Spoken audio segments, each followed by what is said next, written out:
Equity Mate. I will say this about investing. Everything you do learn is cumulative. What I learned at 20 is useful. Welcome to Equity Mates, a podcast that follows our journey of investing. Whether you're an absolute beginner or approaching Warren Buffett status, our aim is to help break down your barriers from beginning to dividend. My name is Bryce, and as always, I'm joined by my equity mate, Ren. How are you? I'm very good, Bryce. I'm very excited for this interview. A big part of what we want to do this year is speak to more company leaders. Yes. Get it straight from the horse's mouth. Yes. And this one is an exciting one because we talked about this company in our summer series, and now we've got the CEO on. Absolutely. One of the challenges as a retail investor is getting access to the leaders of public companies that we can invest in. So it is our pleasure to welcome Brian Ward from Aroa to the show. Brian, welcome. Yeah, hello. It's great to be here. So Brian is the founder and chief executive officer of Aroa. If you have listened to our summer series, then you will know what we're talking about. Otherwise, go and have a listen to that episode where we do a bit of a deep dive on the company. Brian has been responsible for leading the company's growth from start right through to where we are today, taking it from the startup stage, and then vertically integrating a medical device business with substantial US sales and a developing international presence. So we're going to unpack a bit of that, as well as how Brian thinks about leadership and people and culture. So let's get stuck in. Yeah. Now, Brian, we love to hear CEOs and founders talk about their companies in their own words. So rather than us explaining what Aroa does, to kick us off today, can you tell us how you would describe Aroa? Sure. Yeah. So Aroa's a medical device company operating in the regenerative medicine area.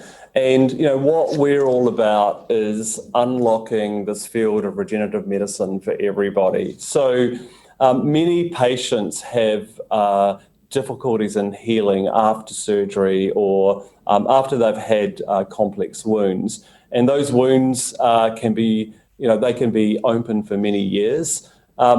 What we're doing is we're bringing a class of regenerative technologies to the wide mass of patients. So typically, these types of products have been very expensive and rationed only to the most severely affected patients. There's a huge opportunity to make them much more widely accessible and therefore increase and improve the outcomes for many more patients. So that's what we're about. We're about providing these high quality products for many more patients so many more patients can benefit from them. Now, just for people who aren't familiar with some of that terminology, when you're talking about regenerative... It's a tough one. Tough one. Yeah. I'm not even going to try a third time. You're talking about things like artificial skin after people get a complex surgery or burns and stuff like that. That's correct, isn't it? Band-Aids. Yeah, there's a whole lot of... There's lots of patients that have different sorts of injuries, different sorts of wounds that just don't heal. And so what we're doing is giving them products that really accelerate that healing process and help them heal. And there's a bunch of different, it can be externally on the outside of the body, it can be internally in some complex procedures like, hernia repair. So there's a whole wide field here, and it's a new emerging field of medicine. So, we've had devices and we've had, biologics. What we've realized is actually there's this potential to be able to unlock the body's intrinsic capacity to heal with the right technologies. And so, it opens up a whole new field of medicine, and it's a really interesting emerging field of medicine. And that's what we're focusing on. Yeah, it's a fascinating space. So you've taken Aroa from startup stage. So I'm wondering, what is your sort of background to be able to start a medical company like this? It's not something that Ren and I would just be able to get off the ground. Yeah. So what is your experience? And then are you able to talk us through the entrepreneurial journey that you've been on, some of the main challenges you've faced to get to, I guess, the IPO and now? Yeah, sure. So, I've spent my career working in the life sciences. So I started initially I trained as a veterinary surgeon, worked in clinical practice. I got excited. I've always been interested in new product development, and I worked for a medical technology company here in New Zealand, a global company.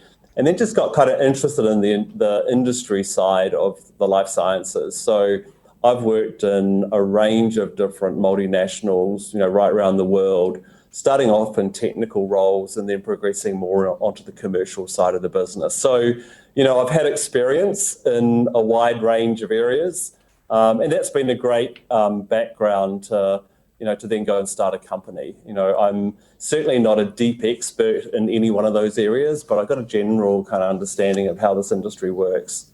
Yeah, just in terms of the journey, I started the company 11 years ago. So it was myself and I had a PhD student. We then, contracted in some scientists from a research institute just to kind of get things going, and then pretty quickly built the scientific and technical team. So what's really interesting with a life science company, if you compare it to something like an ICT company, software company, is it takes a long time to develop a product. You have all of this regulatory quality overlay and all these requirements you have to meet. So it's a long time from starting a company to beginning to sell a product. And so we went through this journey of a real intense focus on product development where people aren't kind of sure, is this like a science experiment or is this a real company? And then, 5 years later, pop out with our first product, which is commercial. So takes a lot of confidence from those early stage investors to get in behind the company, to keep on investing in the absence of sales. But then those sales start to come and, in doing that, you start to develop this platform that you can build on.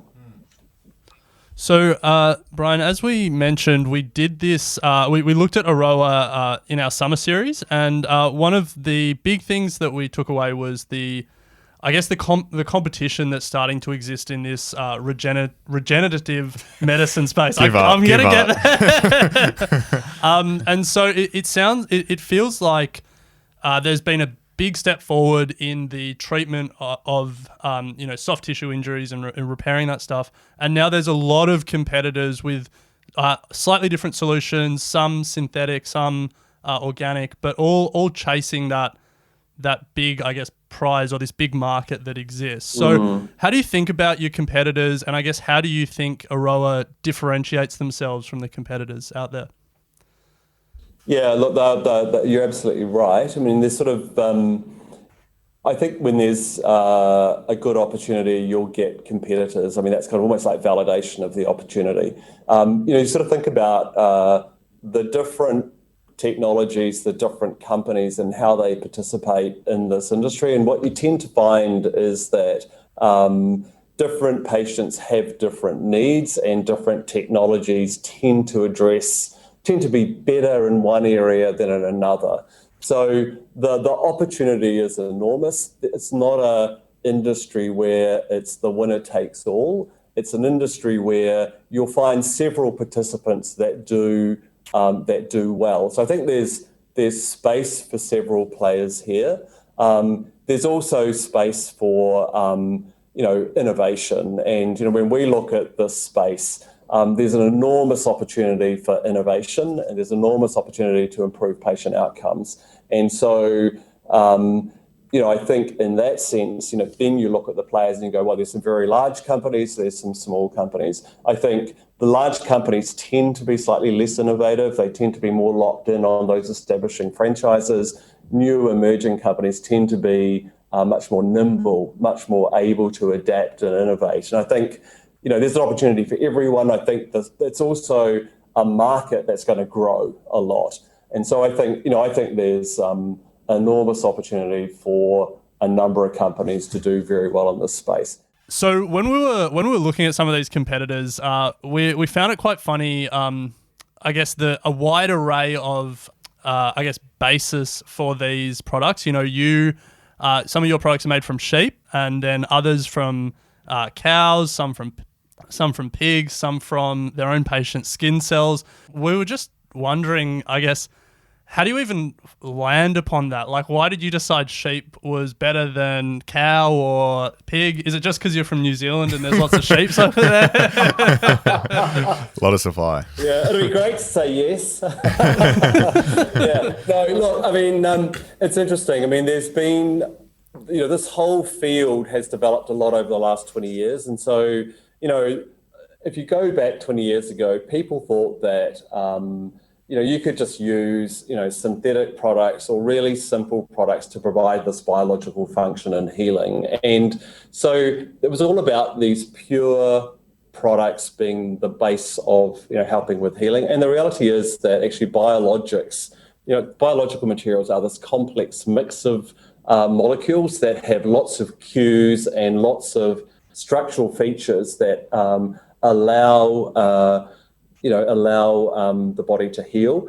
In terms of different types of animals, there's not really, when you sort of get down to the basic biology, there's not really a lot of difference between the species in terms of the structure of these tissues. What's important is the composition of them. And so, each of these different tissues has quite a unique composition, and that composition is almost like the code to healing. And so you can get tissues that turn over very quickly or regenerate themselves as part of the natural cycle of tissues in the body really rapidly. And they're more suited to these regenerative applications. And that's the type of tissue that we use. So it has a lot of, within that type of tissue, there's a lot of these signals that are important in helping tissues heal. So, Brian, obviously these sort of life science businesses are very much out of our circle of competence as investors, but it's a space that is only going to become more important over the next sort of 10 years or so. As investors, like when we're comparing you with competition and the whole sort of space, what should we sort of be thinking about to differentiate you from your competitor? Like, is it product pipeline? Is it your international exposure, sales structures? What sort of, should we be keeping an eye on? Yeah, I mean, it's all of those things, really. It's, I think confidence comes with approved products in major jurisdictions. So having achieved the ability to sell, which really shows that you've met the regulatory and quality requirements. There's actually a real market there for those products. So I think that's important. A platform technology that can lead to several products. It's not just a one-shot wonder. It's something that can build value over time. A technology that has a long period where it can deliver value for patients. So things like proprietary knowledge, patent, good solid patents, and expanding patient need, I think is important. Sales and marketing, absolutely pivotal. So, there's a platform from which to sell. So salespeople that know the market, all of the structural and kind of operational issues around that, having that set up. Pipeline, I think, for our sort of business, it's very much, our strategy was like, get our first product commercialized, but be really sure that over time we can develop products of increasing value in much larger markets over consecutive years. And that's sort of how we've built our business. So, I think all of those things are important. On the sales and marketing point, it would be interesting to get your thoughts on that, because to our, untrained eye, so correct us if we're wrong, but it feels like there's almost two competitions going on in a business like yours. The first is to develop the best products and, to make sure they've got good applications and they're better than their competitors. But then the second competition is actually to convince like the key decision makers, be it doctors or hospitals or whoever's making the decision about what product to use, that it's the right product. And I'm sure there's plenty of examples of businesses that have developed the best product but haven't been able to sell it to the key decision makers and therefore have lost to a competitor. So, I mean, number one, is that right? And number two, how do you think about sales in that context? Yeah, it's a really good question. You're right. I mean, there's plenty of people that develop great products that never, are commercially successful. So, right from the outset, you've got to have a clear commercial strategy. So great product, differentiated product, but then know how you're going to sell it. what's really important in this industry is clinical results, clinical data, and the ability for very influential people, what we call KOLs, to be advocates for your product and to recognize the value in your product. So typically what you do is run clinical studies that validate the effectiveness of the product, safety of the product, have that data that you then work with leading clinicians to, who become strong advocates for your product. So that's kind of one step. On the other side, what you're also doing is, you do have to be able to gain access to hospitals, be able to promote the product to physicians as well. So there's a number of sort of parallel paths that you take here, but, in healthcare, certainly, data is really important, having good clinical outcomes, being able to demonstrate that your product works, that's absolutely critical. So, Brian, let's take a step towards the future, I guess, and have a chat there. What is in the product pipeline for Aroa, and what are some of the markets that you're sort of focusing on over the next sort of 10 years? Yeah, okay. So, from a product pipeline perspective, we've in the last 12 months or so, we've launched a new product, which is a product for soft tissue reconstruction called Myriad. So that's our major focus at the moment, and it will be over the next 18 to 24 months. We're also developing a pipeline of new products. So we have Symphony, which is a product for use in people with really impaired healing. It's our original technology boosted with an additional technology. And so we've had that approved recently. We'll do some clinical work on that product in the next 12 months. And then we'll begin a launch of that product in 2022. We also have a new platform, which is a very innovative platform that combines our existing technology with a new hardware device for managing something called dead space, which is something that happens when you remove tissue from a patient during surgery. It's prone to having complications where the wound heals really poorly. So we're developing a completely novel new therapy for that area. We think it's a huge opportunity for the company. That's still a couple of years away. So, as we build out the company, we'll be very, from a sales and marketing perspective, we were very well positioned to be able to commercialize that product in the next couple of years. Before we move on, we're just going to take a quick break and hear from our sponsors. So, sticking with the theme of the future, looking at your business and looking at your plans, what do you think are some of the biggest risks to your business right now? Yeah, it's a good question. I think for us, at the moment, we're 95% focused on the US, and we have a lot of opportunity outside the US and the rest of the world. I think there's a lot of things going on, and it's very easy to kind of get distracted and try and do too many things. And so for us, I think most of our energy will continue to be directed towards the US, building our sales team out there, putting in place the infrastructure that we need. I think we've got to be careful not to spread ourselves too thinly and to try and grow our business in the rest of the world without that becoming too much of a distraction on the US business. So I think that's a tension. I think if you look at a lot of the risks in the life science businesses, like regulatory quality, product development, manufacturing, we've ticked those boxes. We've been doing that for quite some time now, and I think those sorts of risks are mitigated, I think, within this business. So final question on future plans. If you think 10 years into the future or 20 years, what does success look like for you? Yeah, that's a great question. Look, our plan is to build a really large life science company that's a global leader in this space. We think there's an enormous opportunity. This is an emerging field, and we can build a really large Australasian company. So that's our plan. We think we're very well positioned to do that. This is not a short-term business. We're in this for the long haul, and we think we can build an enormous amount of value over the next 5 to 10 years.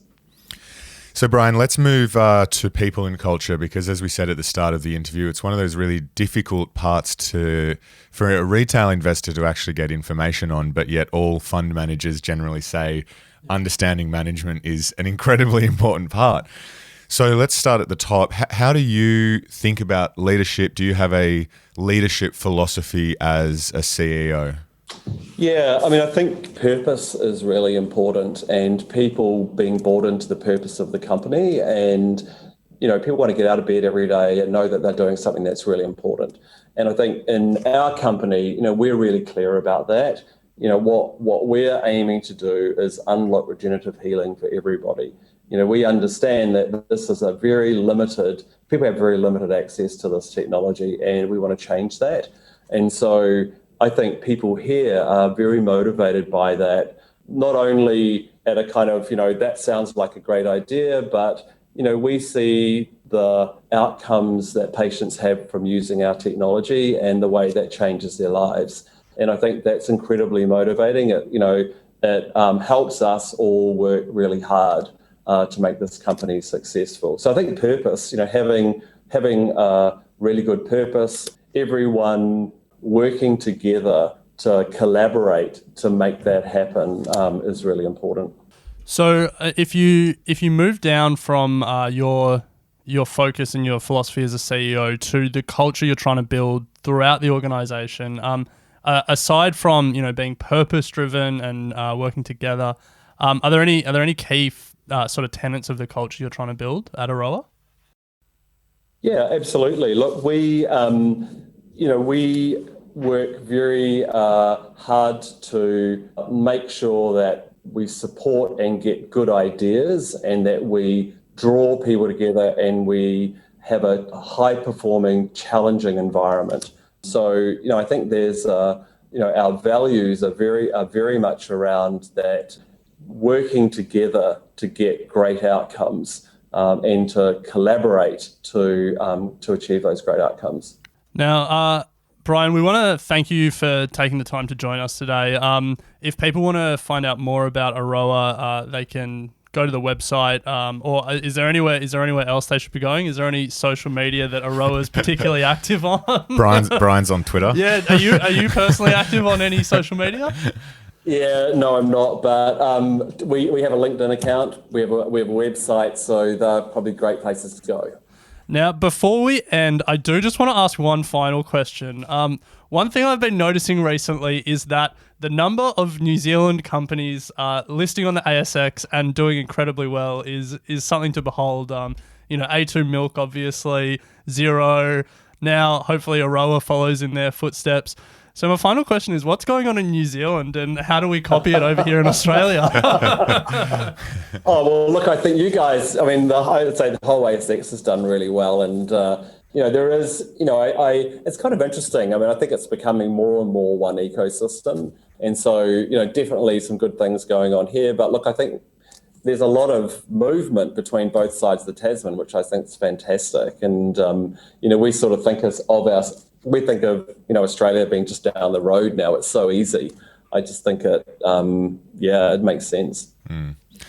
Well, Brian, thank you so much for your time today. It's always a real joy to speak to the management of some companies that we actually have an opportunity to invest in. But I think my big takeaway from this as well is that it's quite exciting that there's people like you spending time improving these technologies that are only going to make our lives better in the future. And if I fall off my bike or have a serious car crash or whatever it may be, it's technologies that you're building that are going to make that healing process so much easier down the track. So a big thank you from our side.